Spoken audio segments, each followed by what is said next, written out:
Olá, vamos continuar o nosso estudo aqui do segundo livro de Reis. Começamos falando aí uma pequena introdução e falando do final do ministério de Elias.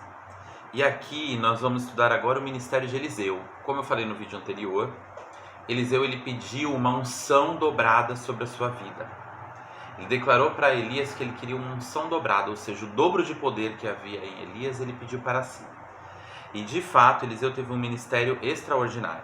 Conforme diz a apostila aqui na página 21, como Elias, Eliseu realizou um ministério extraordinário e os acontecimentos mencionados são: divisão das águas do Jordão. Logo após a ascensão de Elias aos céus, ele já experimenta ali o poder, batendo ali nas águas e vendo as águas do Jordão se dividindo para ele atravessar, isso já demonstrando o poder que estaria sobre ele. E ele tem uma série de experiências sobrenaturais, onde o poder de Deus que estava sobre a vida dele é manifesto para pessoas, tanto para pessoas comuns como para reis. Nós vemos ali várias situações na sequência em que Eliseu se torna realmente um instrumento de Deus ali no Reino do Norte. Lembrando que ele exerce o seu ministério no Reino do Norte, ou seja, lá no meio de Israel, assim como Elias, que estava ali num reino totalmente idólatra, que era o reino de Israel, com governantes totalmente idólatras, e ainda assim Eliseu permaneceu ali, sendo luz, fazendo a diferença na vida do povo e na vida dos governantes também, porque ele não tinha medo, não teve medo de confrontar mesmo governantes estrangeiros, como nós vamos ver aqui. Na sequência, ele torna as águas saudáveis, ele amaldiçoa rapazes irreverentes que caçoam inclusive dele, ele declara profecias sobre Jorão e sobre Josafá e contra Moabe. Josafá, que era rei de Judá, mas que estava ali em guerra junto com Jorão contra Moabe. Isso no capítulo 3 do segundo livro de Reis. No capítulo 4 nós vemos um milagre muito conhecido, quando ele aumenta o azeite da viúva, ele faz aquela multiplicação do azeite, declara, né? E aquele azeite vai brotando, e enquanto ela tem jarros ali, o azeite não para de vir. Algo maravilhoso acontece na vida daquela mulher. Ali o poder de Deus sendo manifesto através da vida de Eliseu, na vida de uma pessoa comum, mostrando que o ministério dele não era só com os grandes homens, com governantes, com generais, mas também com pessoas do povo. O filho da Sunamita, no capítulo 4, do verso 8 ao verso 37, onde nós vemos inclusive a situação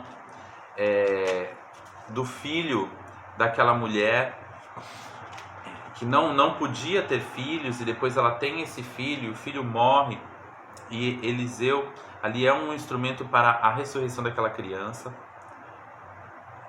A morte na panela, uma situação ali onde havia maldição ali nos alimentos, e Eliseu traz a cura ali para aquele grupo de pessoas.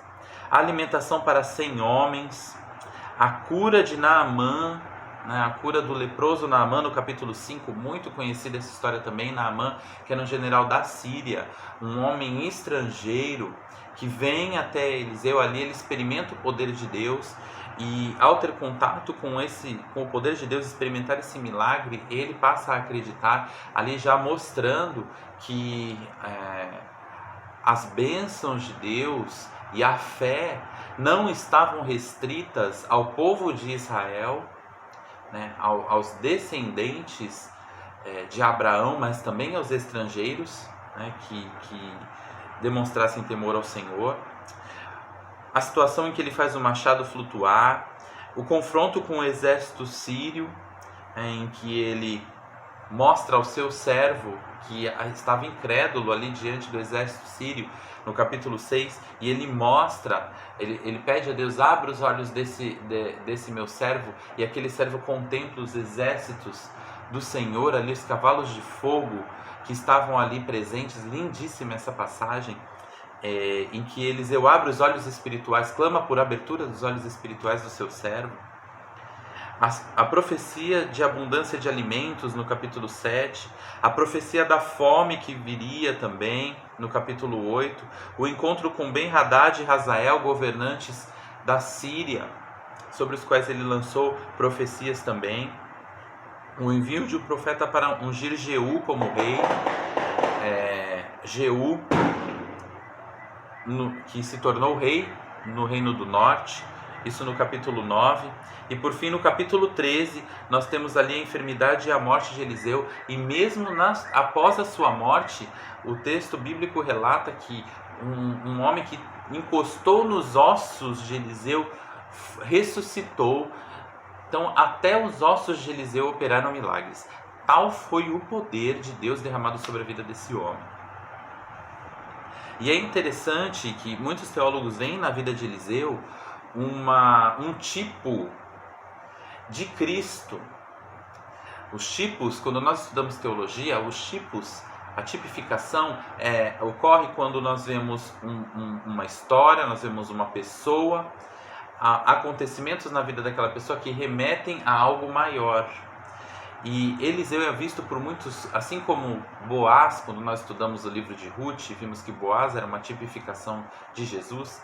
Eliseu também é uma tipificação de Jesus para muitos teólogos, pois muitos dos milagres que ele executa, Jesus acabou fazendo e fazendo maior, fazendo obras maiores, como diz o texto, como alimentação para 100 homens que Eliseu fez.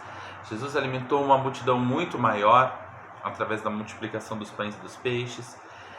A cura de um leproso, Eliseu curou um leproso que foi Naamã, e Jesus curou vários leprosos. A morte de Eliseu, os ossos de Eliseu trazendo cura e restauração para a vida de um homem, enquanto que a morte de Jesus trouxe cura e restauração para toda a humanidade. E assim vai. Muitos dos milagres executados na vida de Eliseu remetem a milagres que Jesus faria e faria ainda maiores, por isso ele é considerado um tipo de Jesus. Então nós vemos aí a vida de Eliseu, um grande profeta levantado pelo Senhor. Houveram outros profetas durante esse período. Na verdade, esse período dos reis é pano de fundo, já falei sobre isso na aula passada, mas a gente vê isso com mais destaque aqui. O período dos reis é pano de fundo para o ministério profético que aparece nos livros proféticos da Bíblia. Quando nós estudarmos os livros proféticos, nós vamos estudar na matéria Antigo Testamento 3, nós veremos que grande parte do ministério daqueles homens acontece nesse período. Aqui no nosso material de apoio é citado isso. O livro apresenta o contexto de vários livros proféticos do Antigo Testamento, como Isaías, Jeremias, Oséias, Amós, Jonas, Miqueias e Sofonias, além do ministério de Elias e Eliseu.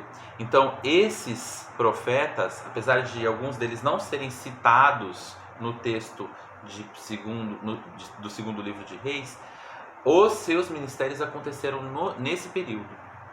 Então é interessante, um dia, se vocês puderem, lerem ao mesmo tempo os livros proféticos e os livros históricos. O primeiro livro de Reis e o segundo livro de Reis. Porque é possível enxergar o contexto e até entender melhor os livros proféticos quando você lê junto com os livros históricos. Porque aí você entende por que está sendo falado isso, por que determinadas profecias estão sendo lançadas, por que certas advertências de Deus estão sendo dadas ali. A compreensão fica muito maior. Então, esse período dos reis também além de ser um período da monarquia, também é um período onde o ministério profético é muito forte, onde a palavra de Deus vinha para homens que eram ali cheios do Espírito Santo, se tornavam boca de Deus, tanto no reino do norte, no reino de Israel, um reino idólatra, um reino pervertido, um reino com governantes terríveis, mas também no Reino do Sul, que era o Reino de Judá. Nós vamos ver um pouco mais sobre esses dois reinos nos próximos vídeos, tá bom? Vamos fazer uma pequena pausa e já já a gente volta. Tchau, tchau.